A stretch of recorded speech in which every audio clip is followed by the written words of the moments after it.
paulit-ulit kong sasabihin. Hindi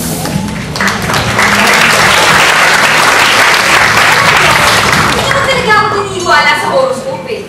Kalokohan lang yun. Kasi naman, yung mga nagbabasa nun, sila lang naman yung nagre-relate, nagko-connect sa buhay nila kahit sobrang layo. Sabi nila, ang Mars daw, loves independence, seeks freedom of speech, avoids romantic relationship, in favor of independence. At ito pa, meron silang advice every year. This year daw, this is the time to take risk in the name of love! Woo! Naniwala ako dyan! Oh, alam ko na, subukan natin. Subukan natin kung totoo nga ba yung pinaniniwalaan mo. Meron kasi akong ininig ngayon. Balik, klase ko yung elementary. Grade 2. Naalala ko, pinigit na ako ng Pringles. Yung chocolate cookies na biyak-biyak, tapos puno-puno ng powdered sugar. Dahil ko, nag-crush ko na siya. Siguro ganun lang talaga kapag bata ka pa, no? Ano ba sa naiintindihan?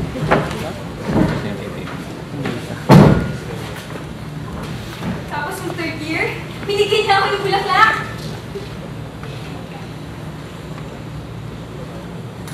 Baka magalit si tatay.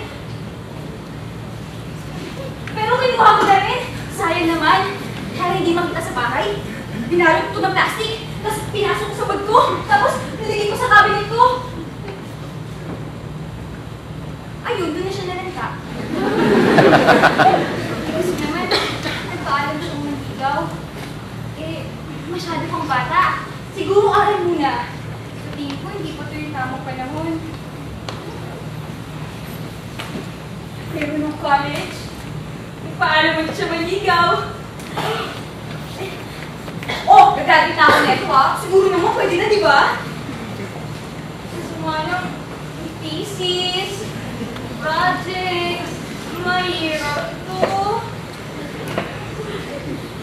Sa tingin ko, hindi pa ito yun eh. Pero, inisip ko pa rin. Pwede ko bang maghintay? Ayun, nag-girlfriend siya. Kasi naman, kasalanan ko din naman eh. Hindi naman siguro tama yung tiga-tigadang maghintayan, di ba? Pero, after grad, naghintay ako. Pero wala eh. Wala na siguro yun, no? Oo nga. O sige, erase na. O, erase na. Wala akong kinuwento sa inyo, ah. Pero nag-text siya eh. Ano ba yun? Sabi niya mag-film daw siya. Sabi ko, oh my God! Tapos scriptwriting ka, magpapahirap ko sa'yo yun. Sabi niya, sige. So nag-out ako sa office. Pumunta ako sa office. Pumunta ka na siya. Hindi ko yung libro.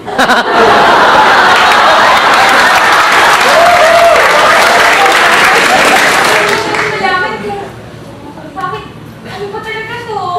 Bakit tagal-tagal ko yung tumatag ko? Umiiwas, nagtatago sa'yo.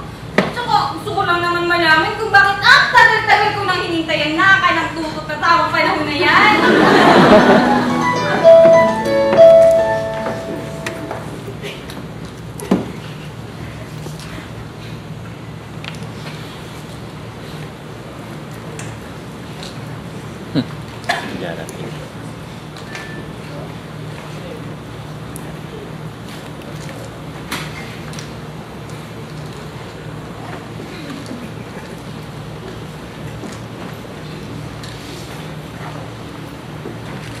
Kalokohan ng horoscope. Kalokohan yung mga pelikula na napapanood natin. Kalokohan yung True Love Waits ng Radiohead. Kalokohan! Kalokohan ng pag-hintay. Malas ko lang. Eh, one way trip lang pala yung pagkakataon.